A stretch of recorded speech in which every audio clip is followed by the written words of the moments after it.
On commence par jeter un petit coup d'œil à la presse nationale. Primaire, le PS coupé en deux. Ce matin, Aujourd'hui en France résume finalement assez simplement les résultats d'hier soir. De gauche, titre simplement là encore Libération, mettant face à face deux profils comme deux boxeurs en fait, le frondeur Benoît Hamon et l'ancien Premier ministre Manuel Valls. C'est le choc des deux gauches en une du Figaro. Même titre, même mot pour l'opinion qui reprend la thèse chère à Manuel Valls des gauches irréconciliables. Deux hommes pour la gauche, poursuit Direct Matin. Hamon flambe, Valls tremble, titre 20 minutes, alors que l'humanité fait les comptes. Avec près d'1 million de votants en moins par rapport à 2011, la participation d'hier est à l'image de ce quinquennat plombé par le bilan de François Hollande et les trahisons successives aux espoirs de changement exprimés en 2012. Le Huffington Post, sur son site, s'interroge quant à l'avenir du grand perdant de la primaire de gauche, autrement dit Arnaud Montebourg. Arnaud Futur, titre le site. Finalement, ce matin, seuls les Échos, Trump attaque déjà l'héritage d'Obama, et La Croix, Syrie, quel chemin pour la paix, parlent d'autre chose. Marion Calais, la presse quotidienne régionale est à l'unisson, c'est de la primaire partout. Oui, avec cette expression qui revient aussi, comme dans les journaux nationaux, le choc des gauches retenu par la Nouvelle République, alors que Nice Matin résume le scrutin d'hier en 3 mots. Propulsé pour Benoît Hamon, devancé pour Manuel Valls, éliminé pour Arnaud Montebourg, l'ancien ministre de l'économie, largement vainqueur dans son fief en Saône-et-Loire, 55,6% dans le département, souligne le journal de Saône-et-Loire. Et puisqu'on en est au résultat, je vous en livre deux autres à l'emballe. Vous savez, où Manuel Valls s'est fait gifler. Eh bien, il arrive en tête, l'ancien Premier ministre, alors que l'avant-dernière, Sylvia Pinel, elle, est en tête à Saint-Pierre-et-Miquelon. Je vous livre également ce matin le commentaire un brin amer du ministre Patrick Kanner dans La Voix du Nord. Si Vincent Peillon n'avait pas été candidat, Manuel Valls serait sans doute en tête. Si, évidemment. On va essayer de comprendre ce qu'il s'est passé et ce qu'il va se passer la semaine prochaine, dimanche, pour le second tour, avec vous, Édouard Le Serre, donc directeur du département politique et opinion de Kantar Public. Déjà, quand vous voyez ces résultats, vous qui êtes habitué au report de voix, aux résultats, aux écarts, est-ce que quand on a un Manuel Valls qui est à 31,1 et un Benoît Hamon qui est devant à 36,35 et qu'on a par ailleurs un Arnaud Montebourg à 17,52 qui appelle à voter Hamon, est-ce que les jeux sont faits? Est-ce que Benoît Hamon a déjà gagné, comme François Fillon avait déjà gagné à l'issue du premier tour de la primaire de la droite? Alors la situation de Benoît Hamon n'est pas exactement celle de François Fillon, qui avait une avance plus importante, qui avait un niveau plus important. Il était à 44% au premier tour et une avance plus importante sur son poursuivant direct, Alain Juppé. Là, l'écart est un peu plus resserré. Le niveau de Benoît Hamon est un peu moins important.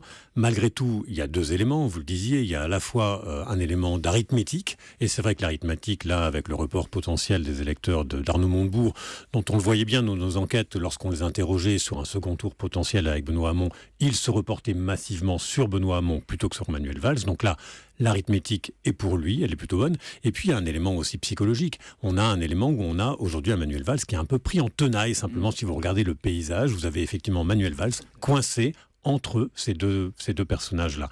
Et puis, on le voyait bien hier, il y a aussi un élément presque psychologique.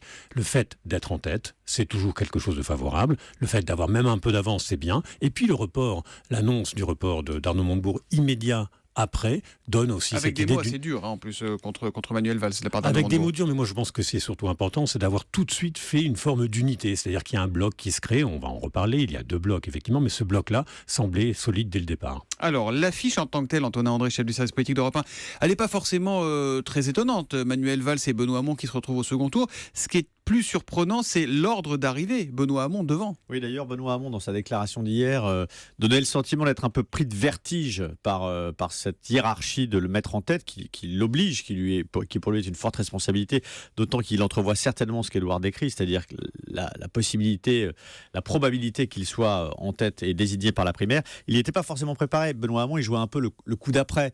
C'est-à-dire que c'est un candidat qui se projette dans la défaite à la présidentielle. Il l'a quasiment pas mentionné d'ailleurs dans son discours d'hier à la présidentielle, parce qu'il se projette sur la reconstruction de la gauche.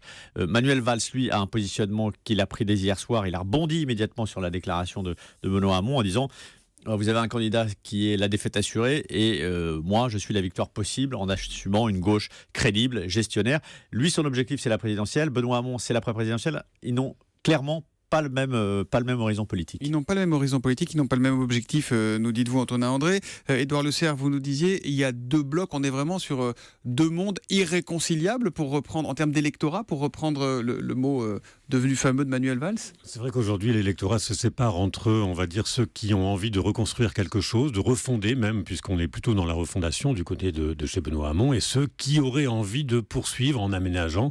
C'est l'hypothèse Manuel Valls. C'est vrai que de ce point de vue-là, ça va être très compliqué. C'est-à-dire qu'on a déjà le sentiment au lendemain de ce premier tour que les choses sont compliquées. On le savait en amont. Et puis là, on va avoir un débat entre deux tours, qui va sans doute encore durcir les choses, et puis un résultat. C'est vrai que les lendemains vont être un peu gueule de bois. Vraisemblablement, dès le lundi, ça va être compliqué. Il va falloir se projeter dans quelque chose. Et comme le disait Antonin... Vous pensez, vous, en regardant le profil des électeurs, de ceux qui ont voté, qu'il n'y a pas de l'appel au rassemblement qu'on entendra forcément dimanche soir, il est illusoire ? Il est compliqué d'abord parce que vous avez derrière les motivations, au-delà d'un côté plutôt les idées, de l'autre côté plutôt le pouvoir, où là c'est vraiment séparé entre les deux candidats. Vous avez une perception de la nécessité, de l'intérêt de cette candidature qui sont complètement différentes. Prenez un chiffre.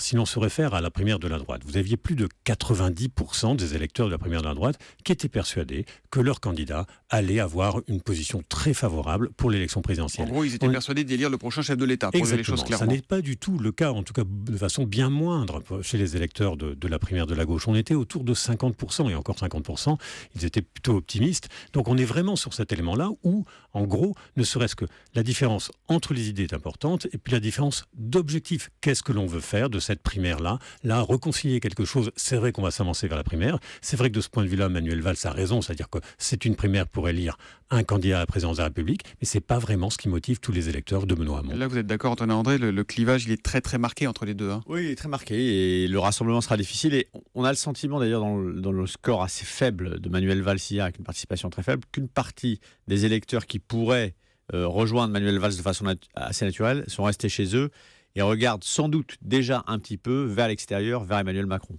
Ah, vous pensez qu'il y a une porosité des électeurs de Manuel Valls vers Emmanuel Macron ?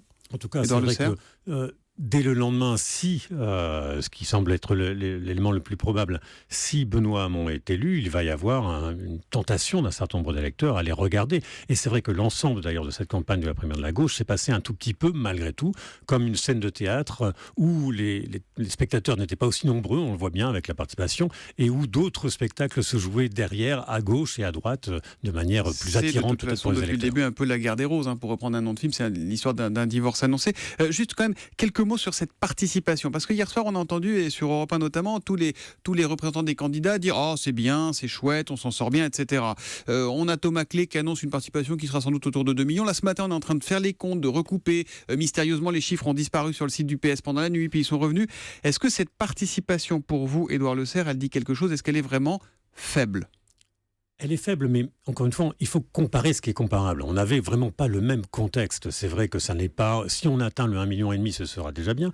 On n'avait pas le même, on le disait, sans doute, désir d'alternance qui poussait à la fois la primaire en 2011 et la primaire de la droite. On n'avait pas la même capacité d'alternance. Les sondages le montraient. En gros, le candidat aura bien du mal et risque même de se retrouver en 5e position. Position pas forcément enviable.